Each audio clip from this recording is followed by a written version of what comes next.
প্রিয় ভাই বোনেরা, ওসমান হাদি চেয়েছিল এই দেশের মানুষের জন্য গণতন্ত্র প্রতিষ্ঠিত হোক, এই দেশের মানুষের গণতান্ত্রিক অধিকার প্রতিষ্ঠিত হোক, এই দেশের মানুষ তাদের গণতান্ত্রিক এবং অর্থনৈতিক অধিকার ফিরে পাক। প্রিয় ভাই বোনেরা, আজ আমাদের সময় এসেছে সকলে মিলে দেশ গড়ার।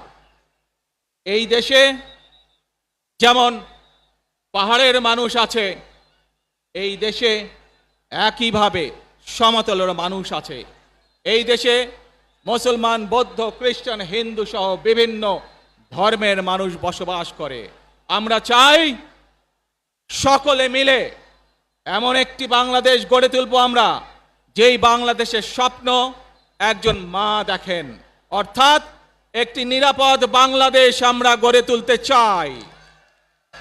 যে বাংলাদেশে একজন নারী, একজন পুরুষ, একজন শিশু যেই হোক না কেন নিরাপদে ঘর থেকে বের হলে নিরাপদে ইনশাআল্লাহ ঘরে আবার ফিরে আসতে পারে।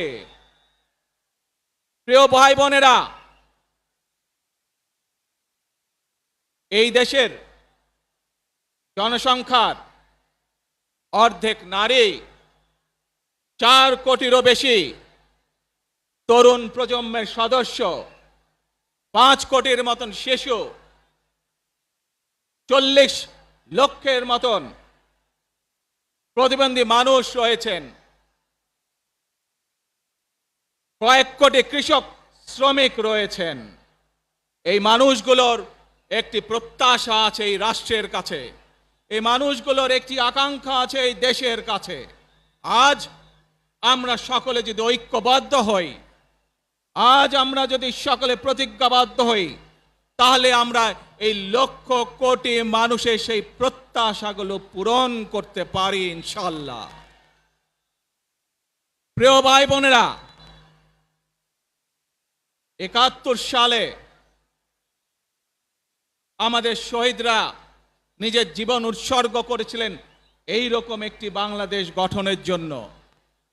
বিগত 15 বছর স্বৈরাচারের বিরুদ্ধে শত শত হাজারো গুম খুনের শিকার হয়েছে শুধু রাজনৈতিক দলের সদস্য নয়, নিরীহ মানুষের প্রতিবাদ করতে গিয়ে অত্যাচার নির্যাতনের শিকার হয়েছে, জীবন দিয়েছে। 2024 সাল মাত্র সেদিনের ঘটনা। কিভাবে আমরা দেখেছি আমাদের তরুণ প্রজন্মের সদস্যরা কিভাবে নিজের জীবন উৎসর্গ করেছে দেশের এই স্বাধীনতা এবং সার্বভৌমত্বকে রক্ষা করার জন্য। প্রিয় ভাই বোনেরা, কয়েকদিন আগে এই বাংলাদেশের 24-এর আন্দোলনের এক সাহসী প্রজন্মের এক সাহসী সদস্য ওসমান হাদিকে হত্যা করা হয়েছে, ওসমান হাদি শহীদ হয়েছে। প্রিয় ভাই বোনেরা, ওসমান হাদি চেয়েছিল এই দেশের মানুষের জন্য গণতন্ত্র প্রতিষ্ঠিত হোক, এই দেশের মানুষের গণতান্ত্রিক অধিকার প্রতিষ্ঠিত হোক, এই দেশের মানুষ তাদের গণতান্ত্রিক এবং অর্থনৈতিক অধিকার ফিরে পাক।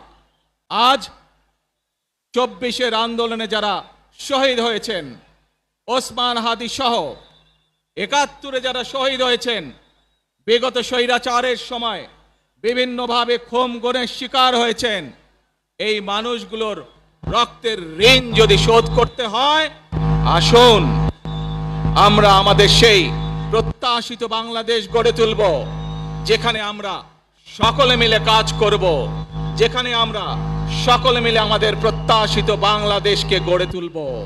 প্রিয় ভাই বোনেরা, বিভিন্ন আধিপত্যবাদ শক্তির গুপ্তচরেরা বিভিন্নভাবে ষড়যন্ত্রে এখন লিপ্ত রয়েছে। আমাদেরকে ধৈর্যশীল হতে হবে, আমাদেরকে ধৈর্য ধারণ করতে হবে। বিশেষ করে তরুণ প্রজন্মের যে সদস্যরা আছেন, আপনারাই আগামী দিন দেশকে নেতৃত্ব দিবেন, দেশকে গড়ে তুলবেন। এই দায়িত্ব তরুণ প্রজন্মের সদস্যদেরকে আজ গ্রহণ করতে হবে, যাতে করে এই দেশকে আমরা সুন্দরভাবে গড়ে তুলতে পারি। শক্ত ভিত্তির উপরে, গণতান্ত্রিক ভিত্তি, শক্তিশালী অর্থনৈতিক ভিত্তির উপরে যাতে এই দেশকে আমরা গড়ে তুলতে পারি। প্রিয় ভাই বোনেরা, আমার সাথে আজকে মঞ্চে এখানে বহু জাতীয় নেতৃবৃন্দ বসে আছেন। আসুন আজকে আমরা দুহাত তুলে আল্লাহর দরবারে দোয়া করে আল্লাহর রহমত আমরা চাই। যে সকল জাতীয় নেতৃবৃন্দ এই মঞ্চে আছেন, মঞ্চের বাইরে যে সকল জাতীয় আরো নেতৃবৃন্দ আছেন, আমরা সকলে মিলে এই দেশকে নেতৃত্ব দিয়ে আমাদের বাংলাদেশের জনগণের প্রত্যাশিত সেই বাংলাদেশকে আমরা গড়ে তুলতে চাই। আমাদেরকে যে কোনো মূল্যে আমাদেরকে এই দেশের শান্তি শৃঙ্খলা রক্ষা করতে হবে। যে কোনো উস্কানির মুখে আমাদেরকে ধীর শান্ত থাকতে হবে। প্রিয় ভাই বোনেরা, আমরা দেশের শান্তি চাই।